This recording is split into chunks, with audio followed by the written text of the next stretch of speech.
Bonjour à tous et bienvenue sur Crypto Flash, la chaîne de l'actualité crypto. Aujourd'hui, épisode spécial ETF Spot Bitcoin. On va parler de plein de choses autour de ce sujet et regardez comment les cryptos sont en hausse aujourd'hui. 5% de manière globale sur tout le marché, 47 000 dollars plus 6% pour le Bitcoin. Ethereum 2344 dollars plus 4,6%. Solana plus 6%. ADA plus 7%.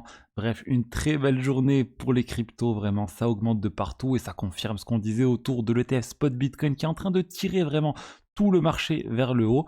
Tout le monde est dans l'attente de l'annonce de la SEC, donc aux États-Unis, pour autoriser ou non l'ETF Spot Bitcoin. Le marché s'attend à une autorisation de l'ETF Spot Bitcoin très prochainement qui devrait permettre à énormément d'investisseurs de venir sur le marché.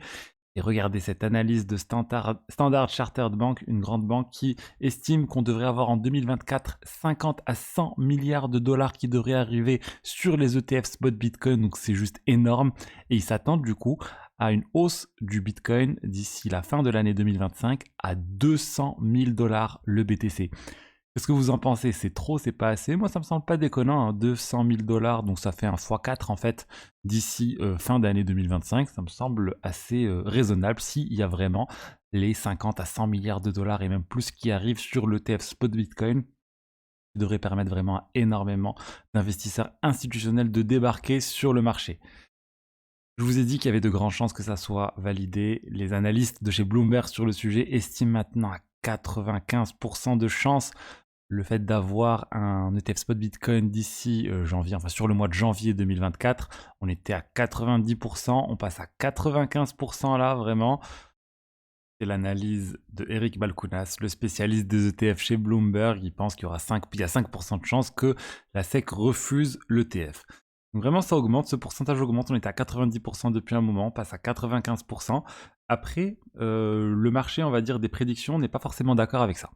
Polymarket, c'est un marché où on peut parier sur un certain nombre de choses qui pourront se passer, donc c'est un marché de prédiction. Eux, ils estiment à 87% le fait que le BTC, que l'ETF spot Bitcoin sera approuvé par la SEC d'ici le 15 janvier. Donc on est un peu moins que les 95, mais on voit tout de même qu'il y a de grandes chances que ça soit validé. Il faut savoir qu'il y a certaines personnes qui se servent de Polymarket justement pour faire du hedging, on va dire, pour se protéger d'une baisse liée à une interdiction, ou plutôt à une non-validation de l'ETF spot Bitcoin par la SEC. Si vous pensez que voilà, ça va pas le faire, vous pouvez aussi aller sur ce type de choses pour parier sur ça.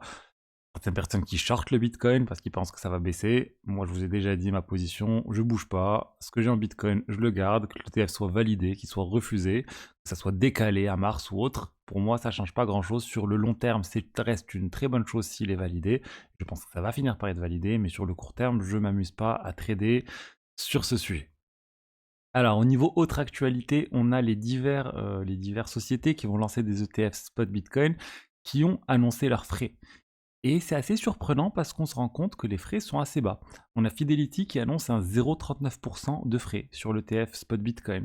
BlackRock annonce 0,2% de frais les 6 premiers mois et ensuite il passe à 0,3%. Donc ça aussi c'est vraiment pas cher, regardez voilà 0,2% ou jusqu'à 5 milliards de dollars et ensuite il passe à 0,3%, donc 30 points de base. On a Bitwise aussi qui annonce 0,24% de frais et 6 mois où il n'y a pas de frais, ou jusqu'à 1 milliard de dollars. Bref, il y a plein de choses et disons on tourne autour de 0,25, 0,24, 0,3% de frais, qui est plus cher que les frais des ETF, on va dire classiques, les moins chers qui existent, de chez Vanguard ou autres. Et certaines fois on atteint des 0,05 ou 0,1, mais il y a pas mal d'ETF en Europe qui sont à 0,2, 0,3, 0,4. Il y en a voilà, pas mal. Amundi, par exemple, ils ont aussi un ETF SP500 à 0,15, mais ils ont aussi un ETF SP500 Edge à 0,3. Donc c'est, on va dire, pas déconnant. Et dans certains cas, ça reviendrait même moins cher que d'acheter des cryptos sur un exchange. Par exemple, sur Coinbase, ils se prennent pas mal de frais dans la version classique. Ils peuvent se prendre beaucoup de frais. Du coup, bah, ça serait potentiellement moins cher que d'effectuer un trade. Après, bah, là, c'est la différence, c'est que les 0,2% ou les 0,3% sont prélevés de manière annuelle, on va dire, même si c'est petit à petit sur toute l'année. Mais ça veut dire que sur le long terme, vous risquez de perdre Pas mal quand même. Mais voilà, c'est une solution alternative. Je pense qu'il y a beaucoup de personnes qui vont préférer acheter un ETF spot Bitcoin que de gérer eux-mêmes leurs clés, leur ledger, etc. En disant, bah, c'est bon, BlackRock va gérer tout ça pour moi, j'ai confiance dans BlackRock. De toute façon, ils gèrent des dizaines de milliards de dollars, des centaines de milliards, même des milliers de milliards de dollars. Et du coup, bah voilà, je préfère être avec BlackRock. C'est une option que je respecte aussi parce qu'il faut pas se mentir, gérer sa seed phrase, ça peut être compliqué. Je le fais, mais je sais que c'est pas accessible à tout le monde. Gérer sa seed phrase, la sécuriser, etc. D'ailleurs, j'ai un webinaire gratuit là sur le sujet à la fin, bientôt, enfin dans quelques semaines. N'hésitez pas à vous inscrire, vous avez le lien dans la description sur comment sécuriser sa seed phrase. C'est 12 mots qui permettent de sécuriser votre wallet. Donc je pense effectivement que c'est pas ouvert à tout le monde et l'ETF Spot Bitcoin va permettre à toute une génération peut-être un peu plus âgée d'être exposé au Bitcoin. Ça va permettre aussi à tous les investisseurs institutionnels, aux gestionnaires de fonds, de s'exposer au Bitcoin vraiment très simplement auprès de fonds, on va dire, reconnus par le marché. Après, ça ne sera pas à 100% de leur portefeuille, mais c'est même 1%, 2%, 3%, 5%. Ça serait juste énorme s'il y a ce type d'investisseurs qui se diversifient autant sur les cryptos. Et en commençant du coup avec le Bitcoin. Ensuite, on va rester sur le sujet ETF Spot Bitcoin avec Gary Gensler qui vient de faire un tweet assez surprenant. Il a fait un thread en fait, c'est une série de tweets, regardez. Et ça a été publié il y a 6 heures et il dit quelque chose à garder en tête pour ceux qui veulent investir sur les actifs crypto. Donc en fait, il est en train de faire une mise en garde sur la crypto. Il fait un rappel en fait en disant attention, il y a beaucoup de risques sur les cryptos, il y a beaucoup de fraudes sur les cryptos, il y a beaucoup de choses, enfin, c'est très volatile, il y a plein de plateformes qui ont fait faillite. Donc c'est juste une mise en garde et c'est assez étrange de voir ça, on va dire, voilà, quelques jours, à quelques heures de la validation de l'ETF Spot Bitcoin par la SEC. Je pense qu'il est en train un peu de préparer le terrain en disant attention, on va valider. Pas parce qu'on valide qu'il n'y a pas de risque, je vous mets en garde contre l'ensemble des risques disponibles, qui existent sur l'ETF Spot Bitcoin et sur les cryptos de manière plus générale. On parle beaucoup de BlackRock quand on parle d'ETF Spot Bitcoin, mais il y a une société qui risque d'avoir une longueur d'avance en fait sur BlackRock, c'est Grayscale. Grayscale, ils avaient déjà un fonds de Grayscale Bitcoin Trust, GBTC, qui gère déjà 27 milliards de dollars de Bitcoin. C'est juste que c'est pas un ETF, c'est moins, il n'y a pas la conversion, on va dire, qui se fait automatiquement. Il y a beaucoup de gens qui ont de l'argent bloqué sur ce fonds depuis un certain temps, mais ils ont quand même 27 milliards de dollars de Bitcoin sous gestion et 350 millions de dollars de volume. Donc c'est juste énorme, c'est beaucoup plus que tous les autres qui ont rien pour le moment. Après, ils viennent d'annoncer leurs frais, et leurs frais, ça va être de 1,5%, donc beaucoup plus cher que tous les ETF spot Bitcoin. Ils se disent vraiment, on est de loin devant les autres, et il n'y a pas besoin de baisser les frais autant.